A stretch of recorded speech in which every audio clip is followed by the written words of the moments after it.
جب حضرت مہدی کی قیادت میں مسلمان صاحب ایمان اہل عرب یہودیوں اور عیسائیوں کی طاقت سے ٹکرائیں گے تو ان کی مدد کے لیے دو جانب سے اللہ تعالیٰ کچھ بھیجیں گے مدد. ایک تو آخری مرحلے میں مدد آئے گی حضرت مسیح عیسیٰ ابن مریم کا نزول، جو یہودیوں کی طرف رسول بنا کر بھیجے گئے تھے. انہیں یہودیوں نے اپنے خیال میں سولی پر چڑھا دیا، لیکن اللہ نے فرمایا وما صلبوہ وما قتلوہ ولکن شبہ لہم بل رفعہ اللہ الیہ. اللہ تو اپنی طرف اٹھا کر لے گیا. اور احادیث صحیحہ جو کہ ہمارے ہاں متواترہ کے درجے میں، وہ احادیث جو صحیحین کی ہیں، ان سے ثابت ہے کہ حضرت عیسیٰ ابن مریم دوبارہ زمین پر آئیں گے. اور یہودیوں کا سب سے بڑا سرغنہ جو خود مسیح ہونے ہی کا دعویٰ کر رہا ہوگا، مسیح الدجال، اسے حضرت مسیح قتل کرے گے. لیکن ایک دوسری حدیث سے معلوم ہوتا ہے کہ مشرق سے فوجیں آئیں گی حضرت مہدی کی مدد کے لیے. یخرجون ناس من المشرق یؤدون للمہدی یعنی سلطانہ. مشرق کی طرف سے فوجیں آئیں گی کہ جو مہدی کی حکومت کو مستحکم کریں گی.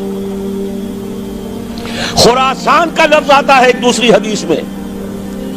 خراسان سے سیاہ عالم چلیں گے، انہیں کوئی نہیں روک سکے گا یہاں تک کہ وہ یروشلم میں جا کر رسم ہو جائیں گے.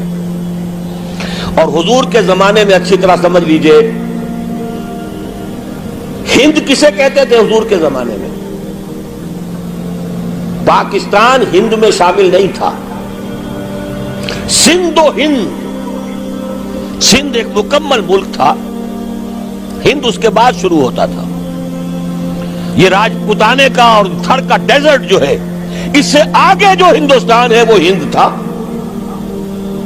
یہ جو ہمارا پاکستان ہے یہ ہمیشہ ہند میں شامل نہیں رہا.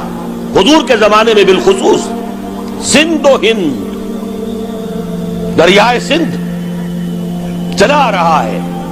یہ ساری ٹریبیوٹریز جو پنجاب کے اندر اس کی ہیں، یہ سب ایک علیحدہ ملک ہے جو اس زمانے میں سندھ کہلاتا تھا. اور نمبر 2 یاد کیجئے، اس زمانے میں خراسان ایک علاقہ تھا جس میں موجودہ افغانستان کا 2/3، تھوڑا سا حصہ ایران کا، اور جہاں تک میں تحقیق کر سکا ہوں آج تک پاکستان کا بھی علاقہ، خاص طور پر مالاکنڈ ڈویژن جو اس خراسان میں شامل ہے. خراسان سے سیاہ عالم چلیں گے جو جا کر یروشلم میں نصب ہوں گے. یہاں بھی ایک نقطہ نوٹ کر لیجئے، پہلے بھی یروشلم ہم سے چھینا تھا. کس نے چھینا تھا؟ عیسائیوں نے، کروسیڈرز. واپس کون لیا؟ کس نے لیا؟ عربوں میں دم نہیں تھا، عرب عیاشیوں کی وجہ سے کھوکھلے ہو چکے تھے. واپس لینے والا صلاح الدین ایوبی، کرد خون. اب دوبارہ یروشلم لیا جا چکا. چھینا کن سے گیا؟ عربوں سے. عرب واپس لے سکتے ہیں؟ کوئی اندیشہ اگر ہو سکتا تھا عراق کے بارے میں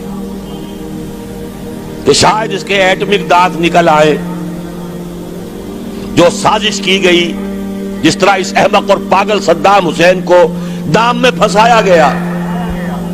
صدام 100 جال، دام کہتے ہیں جال کو، 100 صدام، اس میں جو پھنسا ہے تو اگلا پچھلا کھایا پیا سب اگلوا لیا. اور ہے ہی کون؟ اس کے پاس ایٹمک ہتھیاروں کا ذخیرہ موجود ہے، اور کسی کے وہ ایٹمک دانت بھی نکلنے نہیں دے رہے.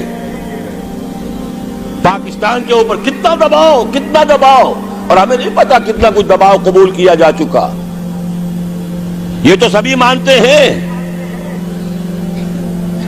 کیپ کر دیا گیا، روک دیا گیا، آگے تو نہیں بڑھ رہا، یہ تو سبھی مانتے ہیں. رول بیک بھی ہو گیا یا نہیں کچھ پتہ نہیں. لیکن کسی صورت یہ نہیں تسلیم کریں گے، قبول کریں گے کہ کسی مسلمان ملک کے پاس ایٹم بم آ جائے. یہودیوں کے پاس ذخیرہ موجود، سب جانتے ہیں. بہرحال یہ جان لیجئے اس علاقے سے امید ہوتی ہے سندھ اور خراسان. حالات بہت خراب ہیں ہمارے، اور حالات بہت خراب ہیں افغانستان کے بھی، لیکن حالات کے بدلتے اللہ تعالیٰ کی مشیت کے تحت دیر نہیں لگا کرتے. سیرت نبوی میں مجھے نظر آتا ہے سن 10 میں 10 نبوی ہجرت سے 3 سال پہلے، 2.5 سال پہلے، کہیں سے کوئی امید کی کرن نظر نہیں آتی تھی کہ عرب میں اسلامی حکومت قائم ہو جائے گی. 10 برس ہو چکے محمد الرسول اللہ کو دعوت دیتے ہوئے، اور ابھی تک بمشکل 125 آدمی ہے. اپنے بل پر، اپنے طاقت پر مکے میں رہ بھی نہیں سکتے. کیسے ہو جائے گا؟ کہاں سے ہو جائے گا؟ میں آج پوچھتا ہوں، کوئی سر بتائے. کہیں سے کوئی امید کی کرن اس وقت نظر آتی ہے؟ اس ماحول میں لے جائیے. اگلے 3 سال میں کیا ہو گیا؟ پہلے سال 6، اگلے سال 12، اس سے اگلے سال 72، اور بیعت عقبہ ثانیہ، ہجرت، اور وہاں سے اب حضور کی طرف سے انیشیٹ شروع ہو گیا، انیشیٹو. تو ہم نہیں کہہ سکتے اللہ تعالیٰ کی قدرت، اللہ کی مشیت. یہ یقین ہے کہ دنیا کے خاتمے سے پہلے نظام خلافت قائم ہوگا، اور تمام دنیا میں ہوگا. ظاہر ہے کہیں پہلے کسی ایک جگہ سے ہوگا، جیسے حضور کے زمانے میں ہوا. اگر بیک وقت پوری دنیا میں ہو سکتا تو حضور کے دست مبارک سے ہوتا. اگر حضور کے دست مبارک سے بھی ایک ملک میں ہوا، جزیرہ نما عرب میں ہوا، پھر حضور کے امتی ہیں نا، ابو بکر ہے، عمر ہے، عثمان ہے، صحابہ کرام کی فوجیں نکلی ہیں، امتی ہیں. امتیوں کے ہاتھوں اس کی توسیع ہوئی. اب بھی یہی ہوگا، کسی ایک علاقے میں ہوگا. میرا گمان ہے، میں یہ یقین سے نہیں کہہ سکتا. گمان بھی میرا ان احادیث کی روشنی میں ہے جو میں نے آپ کو بتا دی اور موجود ہے اس کتابچے کے اندر.